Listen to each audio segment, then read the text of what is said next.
3 matchs encore pour les hockeyeurs spinaliens avant de débuter les playoffs. Les playoffs qui sont dans la poche depuis la victoire le week-end dernier en déplacement à Morzine. Les Wildcats qui vont cette fois défier Chambéry. On va prendre des nouvelles de l'équipe avec le gardien Antoine Monvalot. Bonjour Antoine. Bonjour. Bon, ça va bien en ce moment de nouveau. Ouais, ça va bien, on a des bons résultats, on a une bonne énergie dans l'équipe, donc une bonne dynamique, donc c'est bon pour la suite. Ouais. Qu'est-ce qui a changé en fait, hein? Il y a eu un gros coup de mou qui correspondait aussi à votre absence. Qu'est-ce que vous de l'intérieur, comment vous expliqueriez ce changement?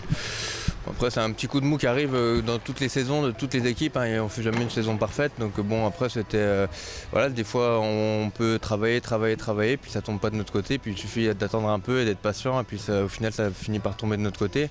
Après il n'y a rien d'acquis non plus, hein, il faut se remettre en question à chaque match et un résultat ou deux c'est pas forcément significatif de ce qu'on met en place tous les jours et depuis le début de la saison, donc ouais, il faut continuer notre travail et être confiant en notre travail.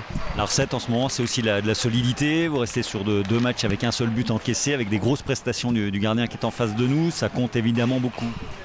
Ouais, après là, à cette période de la saison, tout le monde essaie d'être en place défensivement, de prendre le moins de buts possible. C'est ça qui donne la confiance à l'équipe. Si on joue tout à l'attaque, ça va être compliqué d'être en confiance. Donc c'est sûr que quand on joue solide défensivement, c'est plus facile d'être régulier. Alors votre place en play-off est assurée. Maintenant, il faut assurer le top 4. Ça sera un des enjeux du match contre Chambéry demain. Ouais, et puis bon, Chambéry aussi ont à cœur, je pense, de gagner. C'est un des matchs les plus importants de la saison pour eux. Donc ils auront faim, je pense. Donc ça va être un gros challenge pour nous. On va rappeler que vous êtes champion de France en titre, que vous étiez un peu la surprise l'année dernière. Cette année, on attend beaucoup Nantes, Caen, etc. Vous ne serez pas forcément les favoris. Comment vous vous situez, vous ? On se situe là pour l'instant, on est 3e au classement, voilà, donc c'est là où on se situe. Et puis on verra au premier tour des playoffs qui est-ce qu'on affronte. Et puis faut vraiment voir match après match. C'est ce qu'on voit depuis le début de la saison. Il n'y a rien qui est assuré. Tous les matchs sont compliqués. Donc ouais, c'est très difficile de situer match après match. On laisse Antoine Monvalot se préparer. Et puis on va aller juste à côté rejoindre l'entraîneur assistant Nicolas Martin. Bonjour Nicolas. Bonjour à vous. Comment va l'équipe ?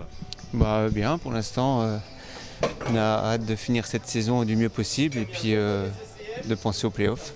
Alors il manquera quelques joueurs encore demain, Nemchek, Rappen notamment. Oui, c'est ça. Après, Rappen, ça commence à faire un peu long, son poignet, et Nemchek il repatine un petit peu, Nemchek, donc on va voir les semaines qui viennent si on va pouvoir compter sur lui pour les playoffs. Alors vous êtes sur une belle série, comment vous appréhendez ce match contre Chambéry ? Ça va être un gros match parce que Chambéry, c'est une équipe qui l'a montré cette année, notamment en Coupe de France, qui est capable de faire des très bons résultats, avec des jeunes qui patinent fort, du gabarit.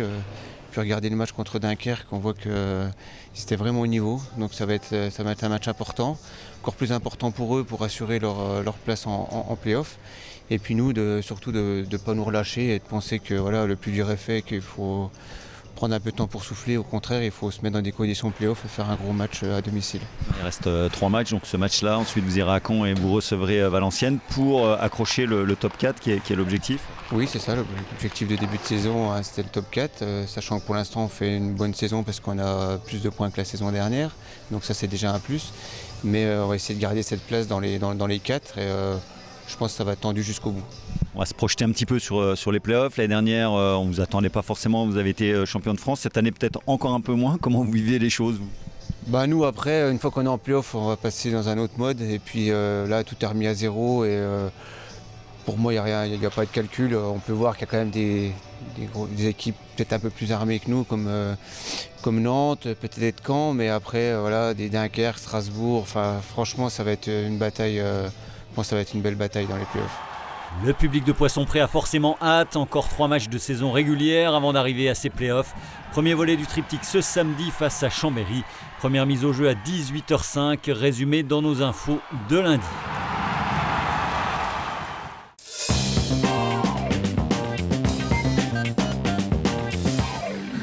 Dans Dans le reste de l'actualité sportive du football, fort de 3 succès consécutifs en national, une série inédite cette saison et après sa victoire retentissante à Sochaux, le SAS accueille ce vendredi soir l'un des cadors du championnat, Niort 2e. Sans complexe, les Spinaliens 14e espèrent bien se rapprocher encore un peu plus de la sortie de la zone rouge. Coup d'envoi à 19h30 au stade de la Colombière. En N3, duel de première partie de tableau pour l'ES Taon qui accueille la réserve de 3 samedi à 16h. L'US Raon l'étape se déplace chez le Strasbourg Olympique. En volleyball, les affaires sérieuses commencent vraiment ce samedi pour les Louves de Saint-Dié. En tête à l'entame de ces playoffs d'Elite Access, les Déodaciennes accueillent pour commencer Romans-sur-Isère qui était venu s'imposer dans les Vosges en saison régulière et ne s'était incliné qu'au tie-break au match retour. Premier service à 19h10 au Palais Omnisport Joseph Claudel. En élite masculine, pas d'objectif de montée pour le SAS Volley, mais il y a tout de même un titre à glaner pour la troupe de François Mérel, 3e sur la ligne de départ de ces playoffs et qui accueille exceptionnellement ce dimanche à 15h au Palais des Sports son poursuivant direct, Arnaud. Toujours en sport collectif du handball avec un objectif inchangé pour les Spinaliens, lanterne rouge, finir dignement la saison et tenter de décrocher un deuxième succès en National 3. Sur le papier, l'affaire s'annonce néanmoins compliquée ce samedi face au deuxième de la poule, le Paris SC. Coup d'envoi à 20h15 au Palais des Sports. De la gymnastique à nouveau au programme. Après les championnats interdépartementaux à Épinal sur ces images le week-end dernier, direction cette fois Vittel et le complexe Émilie Lepenec où 384 gymnastes sont attendus dans les catégories Fédéral B, Fédéral A et Performance, dont les équipes masculines d'Épinal et Taon titrées en 2023 au plus haut niveau régional ou encore l'équipe féminine nationale spinalienne. Enfin, au rayon des courses nature, place ce dimanche à une nouvelle édition du trail hivernal de la Moselotte à Cornimont qui réintroduit une distance un peu plus longue, le Grand THM, un 38 km pour 1600 mètres de dénivelé positif dont le départ sera donné à 8h du gymnase. On retrouvera sinon les formats classiques de 28 km pour 1200 mètres de montées et descentes à 9h et le mini THM, moitié moins long à 10h. Inscription possible sur place jusqu'à 30 minutes avant les départs.